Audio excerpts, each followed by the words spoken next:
Salut à toi et bienvenue dans ce nouvel épisode dans lequel je vais te parler de la peur de réussir ou la peur d'échouer. Voilà un petit peu tous ces freins qu'on peut avoir au démarrage. Je t'avoue que je m'inspire toujours des mails que j'écris à la semaine pour repartir sur ce podcast. Et je l'ai à peine relu et je vais partir un petit peu en impro encore. Il va peut-être y avoir des idées qui ne sont pas dans le mail, des idées qui sont dans le mail. Et voilà, on va y aller comme ça. Et j'adore quand ça se passe comme ça. Donc j'espère que toi aussi.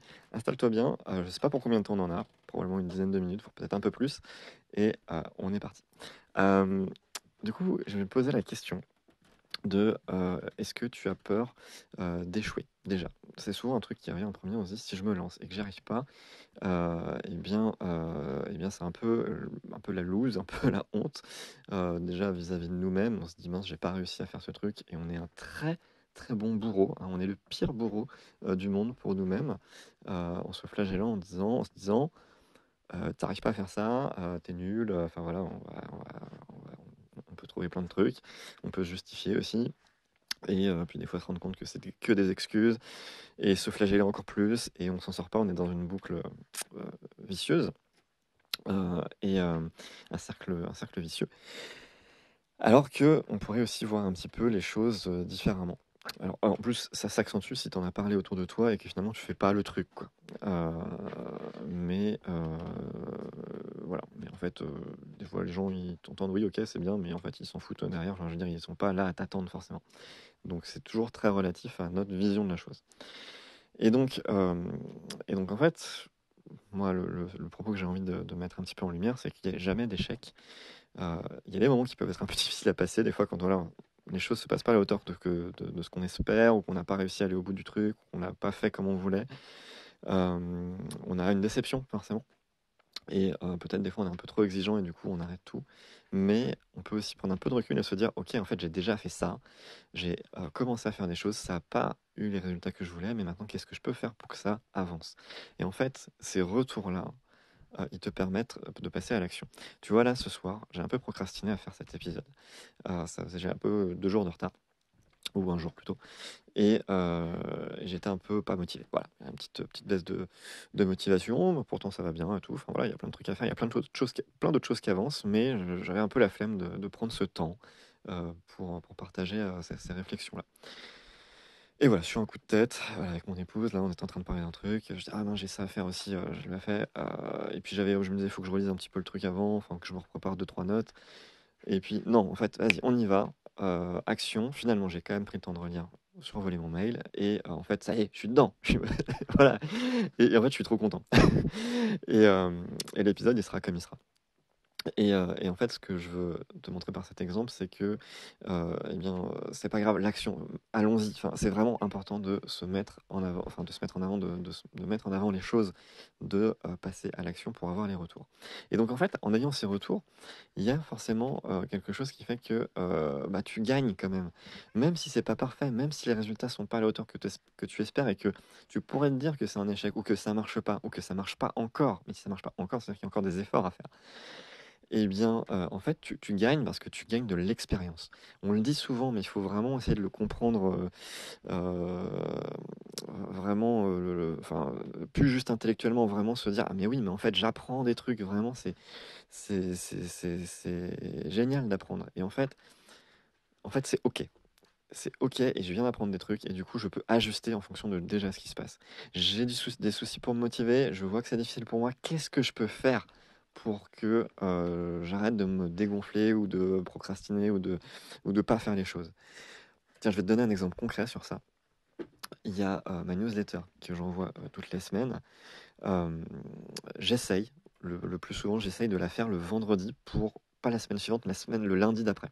Donc une tout petit peu plus d'une semaine en avance, donc toujours une semaine d'avance minimum, mais comme ça je sais que quand j'attaque le lundi, j'ai pas ma newsletter à faire. Je rentre tout de suite dans quelque chose d'autre qui est productif, mais ça en fait c'est sorti de ma tête déjà. Et ça revient que le vendredi, un peu en mode détente, voilà, en me faisant une journée un peu plus cool. J'essaye, c'est pas toujours le cas, mais voilà. Puis bah, si j'ai pas pu la faire le vendredi, j'essaye de la faire dans le week-end, à un moment plus tranquille, parce que j'aime bien la faire ceci. Et qu'est-ce que je voulais te dire? Oui, et en fait, il y a un truc hyper important pour moi et qui me pousse à ne pas procrastiner trop longtemps. Tu vois, j'ai le week-end finalement pour la faire parce que j'ai délégué, la mise en place de cette newsletter et de la communication sur les réseaux qui va, à la suite, à une personne.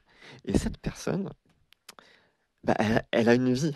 Je peux pas lui dire le vendredi: «Fais-moi la com, programme-moi tous les trucs pour la semaine juste qui vient là». Je peux pas lui dire ça. J'ai pas envie de lui mettre cette pression-là, elle non plus, donc en fait, il faut que j'ai toujours une semaine d'avance. Et donc l'idée pour moi, c'est qu'elle ait tout avant mardi soir grand maximum. Et moi, pour mon confort, j'essaye aussi de le faire plus tôt. Mais du coup, de savoir qu'elle est là, il y a une fois, je t'assure, il y a vraiment un moment où j'avais vraiment la flemme. Là, pourtant, j'aime beaucoup faire cette newsletter, mais il y a un moment où, voilà, comme tout le monde, j'ai vraiment la flemme. Et en fait, je me suis dit: «Mais attends, il faut que je la donne. Je dois la rendre. J'ai quelqu'un qui attend ma newsletter là pour la programmer. Donc je me bouge, je le fais». Et en fait, du coup, bah, c'est une motivation extérieure parce que quand on des fois on est que tout seul, seul juge et parti, on se dit: «Bon, bah, c'est pas grave, je le ferai plus tard et c'est pas grave, ça embête que moi». Mais là, non. Là, ça embête pas que moi, ça embête aussi la personne qui le fait, qui la met en place pour moi ensuite, qui la programme. Donc du coup, ça, c'est un garde-fou hyper puissant.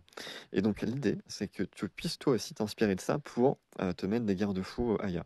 Il y a une histoire que j'ai entendue aussi d'une personne avec qui j'ai travaillé, c'est que le soir, en allant se coucher, il donnait son téléphone à son épouse.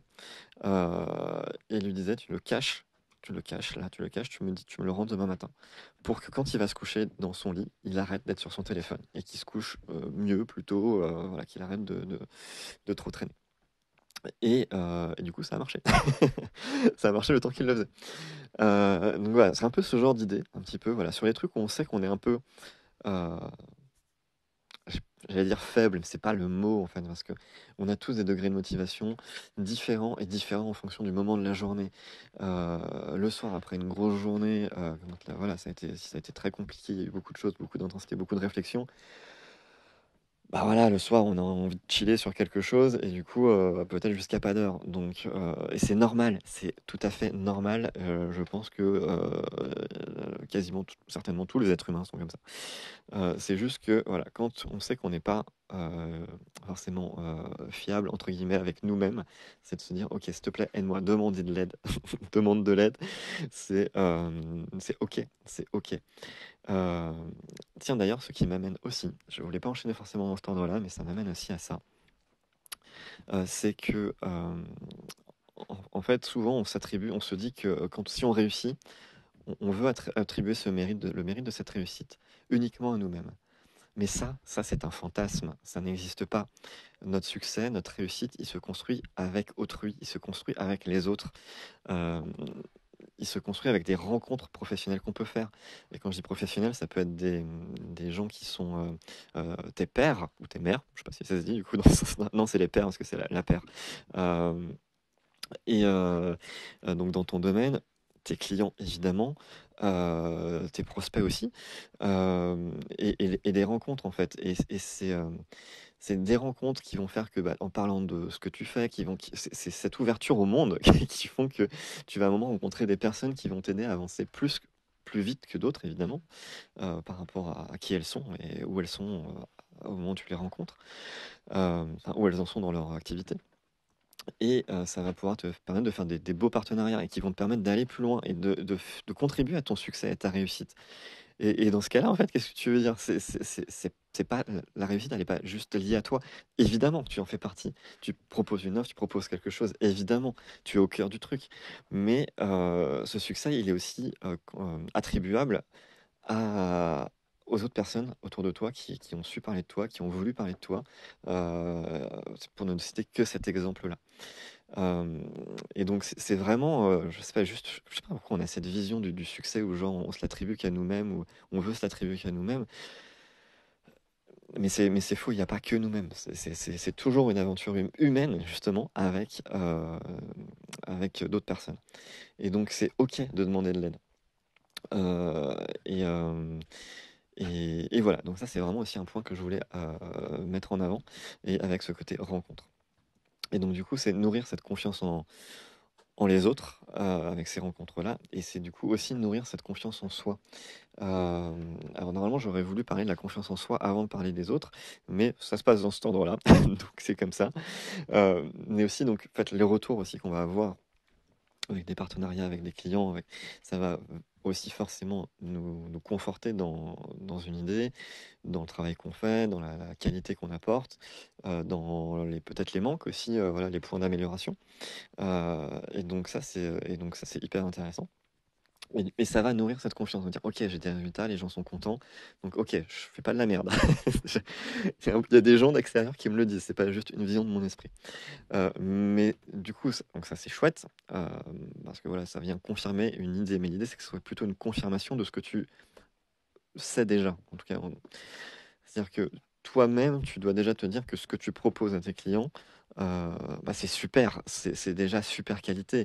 Je leur vends ça, mais en fait, je leur propose plus. En fait, je leur donne du bonus. Du coup, ils sont contents. Il y a une espèce de côté où, toi, tu vas chez le boulanger, tu achètes ta baguette de pain. Il dit: «Je vous mets un petit croissant en plus, c'est cadeau de la maison». Tu fais: «Ah bah, merci». Du coup, ça marque l'esprit, on dit: «Ah bah, c'est bon, ça va». Voilà, en plus le côté gourmand. Moi j'adore le sucre, même si j'essaye de réduire, j'ai beaucoup réduit. Hem, mais ouais, il y a ce petit côté où en fait, bah, quand on reçoit plus que ce qui était prévu, on se dit: «Ah sympa! Ah vraiment sympa!» Et ça contribue aussi à faire en sorte que les gens soient contents, de travailler avec nous. Donc voilà, donc c'est ça, donc la confiance en soi et en fait, pour nourrir cette confiance en soi, le principe, c'est pas d'attendre d'avoir confiance en soi, c'est de mettre des choses en action, c'est de lancer ton offre, c'est de lancer ton activité, de parler de ce que tu fais, d'avoir une première version livrable de ta proposition, qui soit OK, qui soit, suffisante et que tu vas améliorer ensuite au fil de l'eau. Mais du coup, c'est ces actions-là qui vont amener de la confiance. La confiance, elle tombe pas du ciel, en fait. C'est pareil, c'est peut-être une vue de l'esprit encore, on s'imagine ça, mais non, ça ne tombe pas du ciel. C'est en faisant des choses, en te rendant oh là là, ça tout veut sortir trop vite là. En te rendant compte que, voilà, des actions que tu fais, des retours que tu as, que ça va nourrir cette confiance et hem et donc c'est vraiment pour ça que c'est important de, mettre en mouvement. Un peu comme cette histoire du début de l'épisode où voilà, je me disais, j'avais pas envie de revoir un peu le script, entre guillemets, le plan. Et, et en fait, voilà, j'avais la flemme. Voilà, hop, boum, action, on y va, on arrête de réfléchir. On se concentre sur vous, sur toi, pour essayer de t'apporter le plus de valeur possible dans ce podcast. Quels étaient les autres points que je voulais aborder? On a parlé de la peur de l'échec, mais je voudrais aussi te parler de la peur de réussir. C'est autre chose finalement. C'est une question qu'on se pose peut-être moins souvent. Mais qu'est-ce qui va se passer si tu réussis? Oh là là, dans ma tête, ça s'enchaîne un peu dans le sens où il y a des questions autour de l'argent, des questions autour des problématiques personnelles que tu peux rencontrer. C'est-à-dire que je vais peut-être prendre un truc un peu bateau juste pour l'exemple.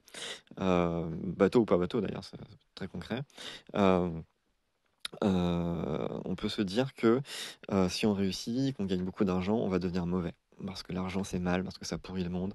Heu et du coup, on se freine déjà énergétiquement dans l'énergie, dans tout ça en disant: «Mais en fait, je veux pas d'argent». Bah, du coup, les clients viennent pas, parce que tu veux pas recevoir leur argent. Hem et alors qu'en fait, bon, déjà, une petite réflexion sur l'argent, c'est que l'argent, c'est un outil, encore une fois, et c'est ce qu'on en fait qui est, qui est bien ou mal.